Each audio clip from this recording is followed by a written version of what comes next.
Well, good morning. Are you feeling stuck? Are you feeling the stress and strain of life?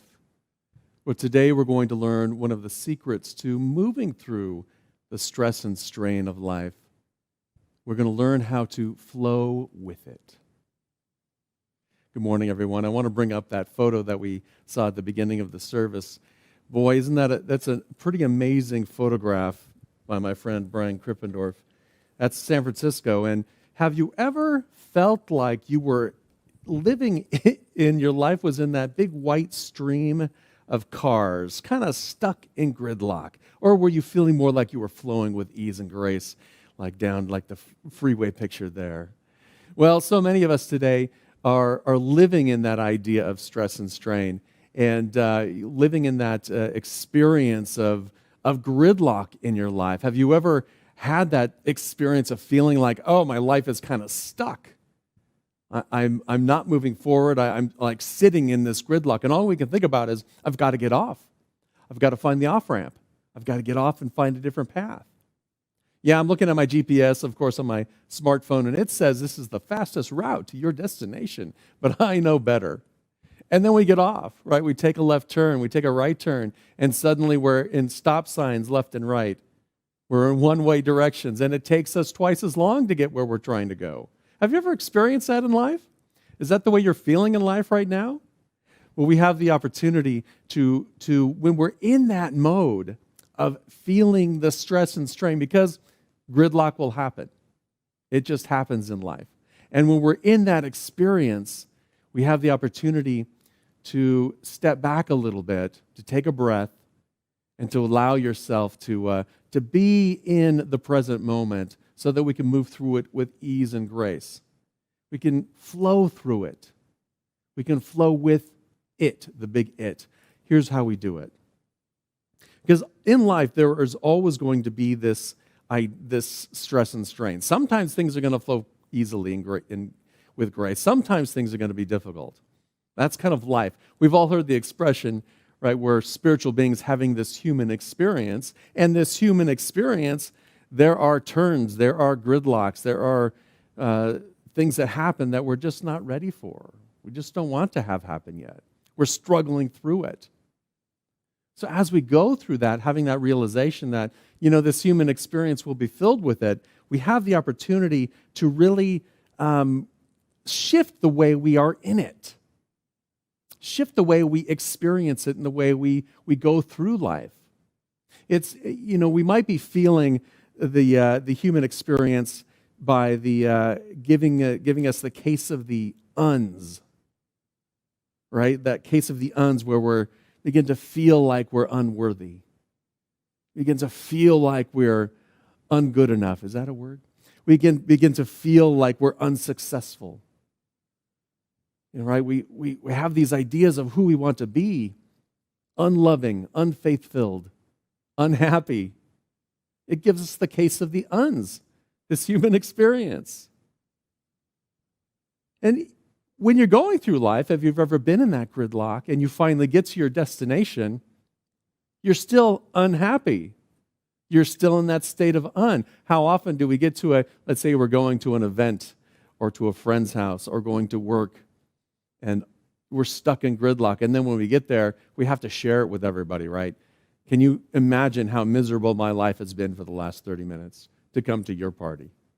Can you imagine how miserable my life was now that everyone's driving on the road and people forgot how to drive civilly, and they're now driving recklessly, uncivilly? They got the case of the uns. And we have to, we start to live the unness all over again. We start to, allow that to guide our lives, at least for a little while until we've gotten rid of it, I guess.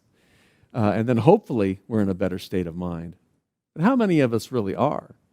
Some of us, sometimes we are in a state of perpetual stuckness, right? Feeling like our career's not going in the way we want it to go. Feeling like, it's... I don't know how we're going to be able to finish this project in time. I don't know how I'm going to be able to get my kids into the right college. I don't know how I'm going to be able to get back into the swing of the flow of life the way it used to be. I want to create something new. I want to be in it a little bit differently. And so the steps that we can take to shift our experience from that human experience to a more spiritual experience in this human condition are fairly straightforward. There's 3 steps that I'd like to go over with you today. The first step is the knowingness, shifting from that state of unness to the state of knowingness, shifting to the state of knowing our oneness with the divine. Now, in unity, we call God, this idea of God, we might call it divine mind, we might call it divine love, divine wisdom, infinite intelligence, the sum and source of all that is. And we call it these different things depending on how we're relating to the allness of it, for it is everywhere present. In unity, of course, we teach that God is everywhere present, and God is within you. So if this energy, this experience, this all knowledge, this all wisdom is within you, then you're one with it, always. So I'm not only is God in me, but I am in God. For all of this experience, this human that we call human experience, this conditional experience, this limited experience called life, that's all within God. For God is. God is. And so regardless of what you call it, what name you're going by, or how you're looking at it, how you want to experience it in life, you're always in it. And so that's the first step when we find ourselves being, stuck.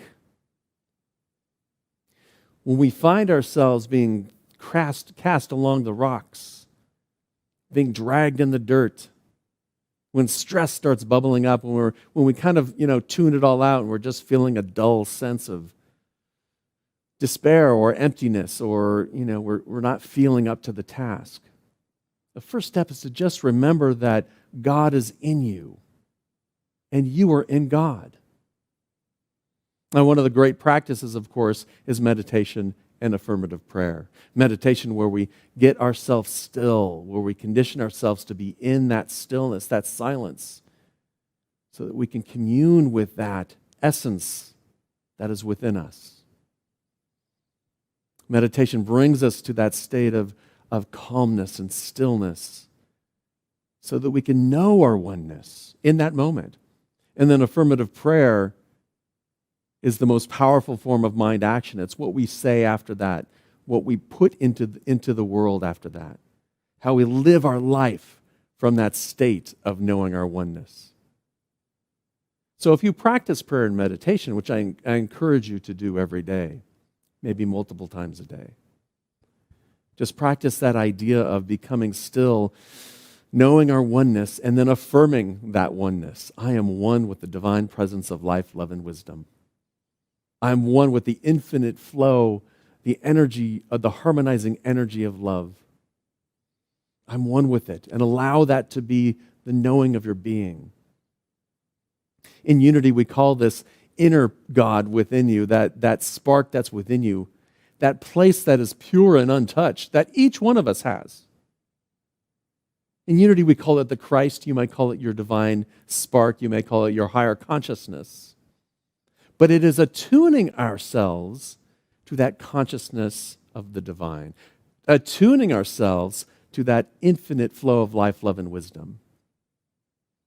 For all that knowledge, all that wisdom is there and available. We just need to attune ourselves to it so that we can become the channel through which it flows. So when there's stress and strain, it's time to take a breath and just remember, God is in me and I am in God.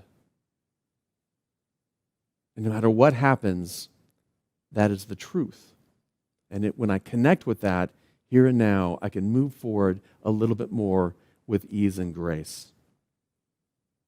Now, when you take that approach, then the second thing comes online, and that's your active faith.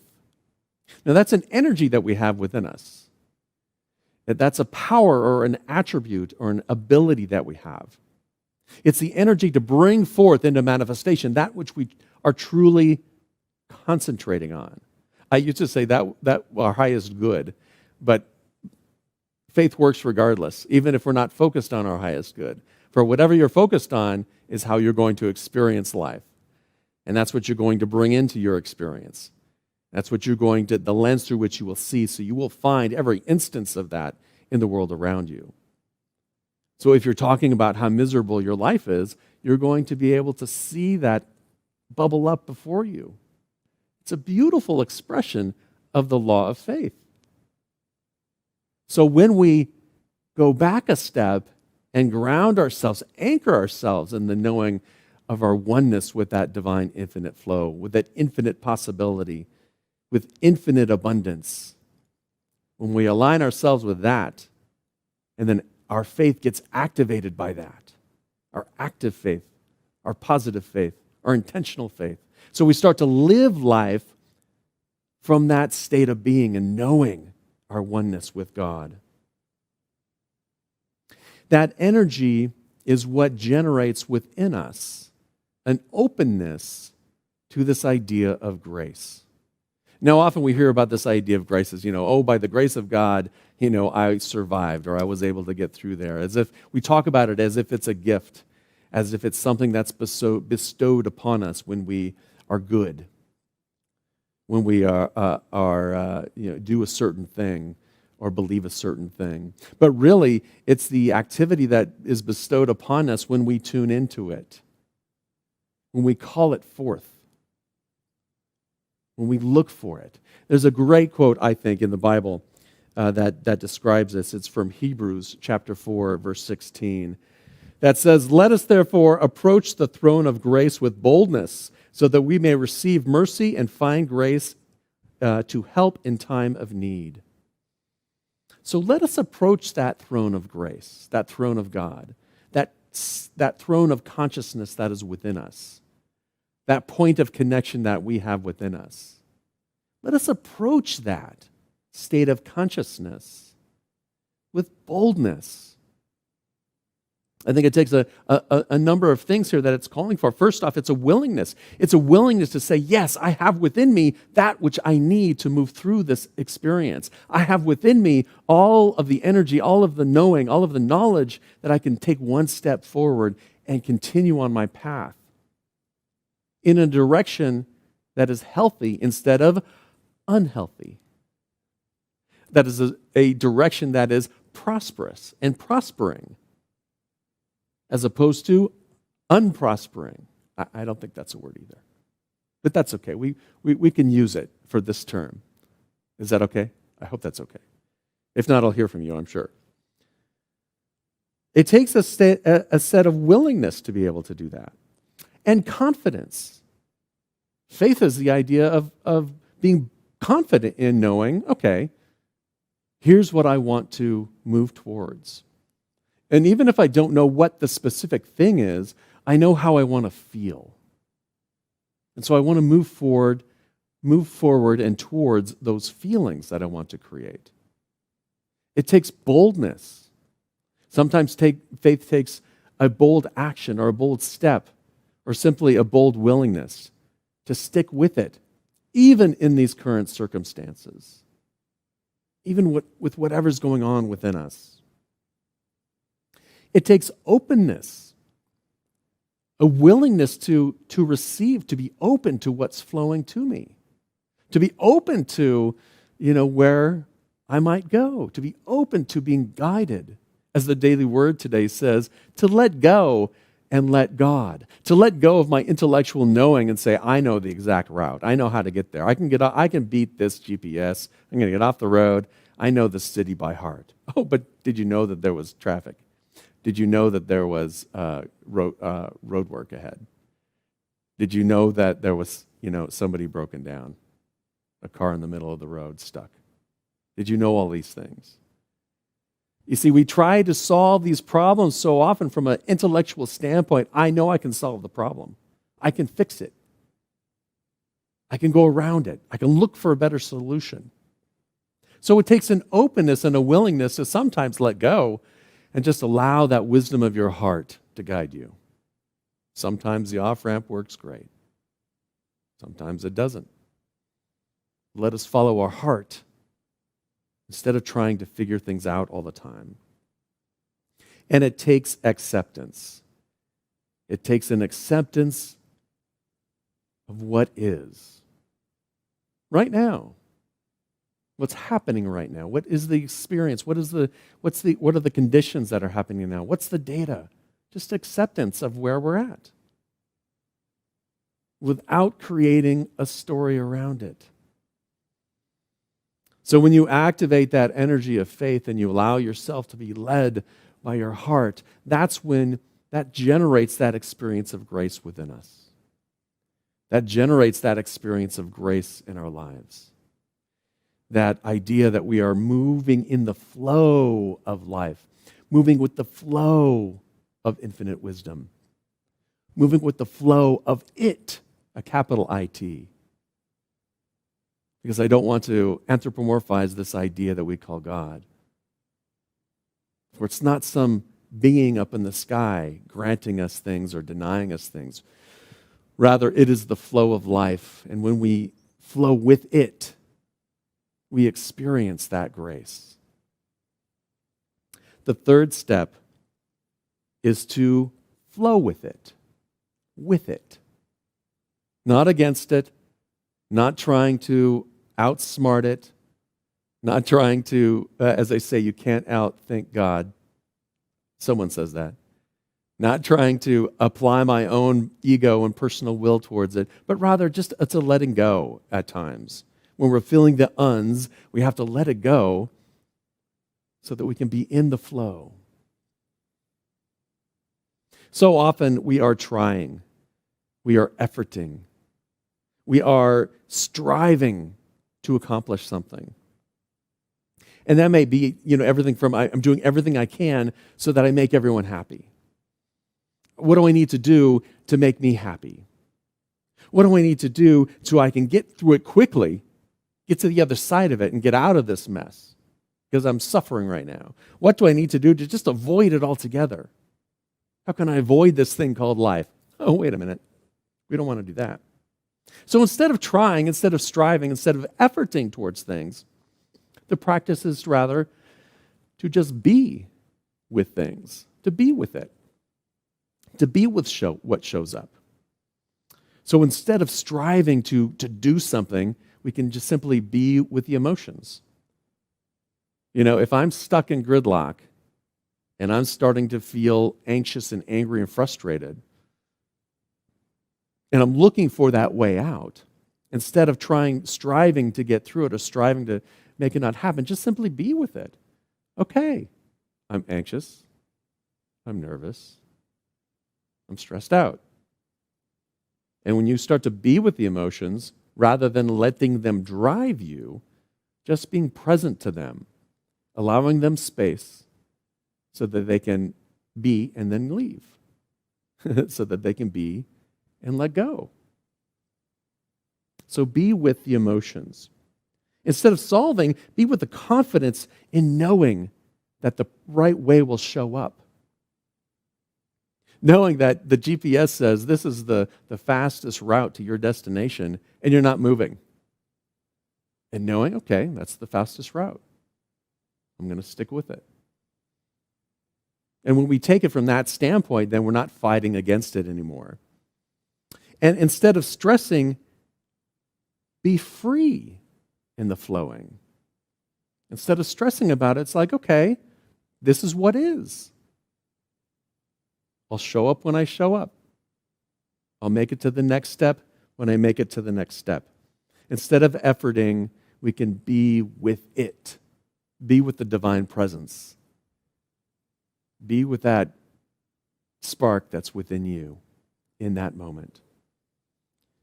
In a class I'm taking on letting go, we're following the book by David Hawkins, Letting Go. And this is what David Hawkins say. And this is even the same thing when you're going through a spiritual practice, going through spiritual growth. Sometimes we get stuck. And he says, this process of spirituality in which one works through obstacles may seem painful at times, but it is only transitional.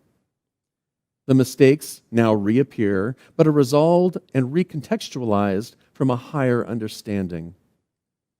This process is shortened and less painful if it is realized that the habitual responses are not truly personal, but are part and parcel with the inheritance of being human.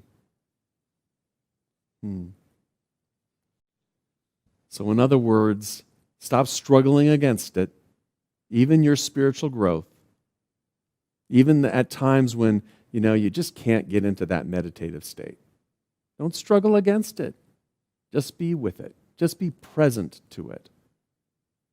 For this human experience comes around again and again. There'll be times when we're stuck in gridlock again and again. But when we can remember that God is in us and we are in God, when we can remember that we are beings, spiritual beings with spiritual worth, with a spark of divinity within us, and when we can remember to focus our faith, to activate that faith, to activate that knowingness that we're one with it, even in the face of it coming around again. We're looking at it through a new lens, through a new experience, with greater skills, and we can move through it with ease and grace. Spiritual learning is learning how to apply these unchanging principles in different ways in our lives, applying it at different times, at different ways, so that we can be in whatever experience we're in, whether we're flowing like that scene on the freeway or whether we're stuck in gridlock, like that scene going into the city. We're always present, and grace is always with us, and we can move through it with ease and grace. Our affirmation for today will be on the screen, and I'd like to read it first and then affirm it with you. In the midst of what seems like chaos, I cultivate an awareness of grace at the center of my being. I follow the guidance of my heart. Let me read that one more time, and then we can affirm it together. In the midst of what seems like chaos, I cultivate an awareness of grace at the center of my being. I follow the guidance of my heart. Would you affirm that with me together? In the midst of what seems like chaos, I cultivate an awareness of grace at the center of my being, and I follow the grace of my heart. And so it is. In this very moment, whatever your circumstances are, however you're showing up, know that this is it. This is you in this moment. In this moment, you are a divine being, an infinite flow of life, love, and wisdom. In this moment, you are a bright light shining. In this moment, you are one with the divine essence of life, love, and wisdom. And you are expressing it boldly. In this moment, this is you.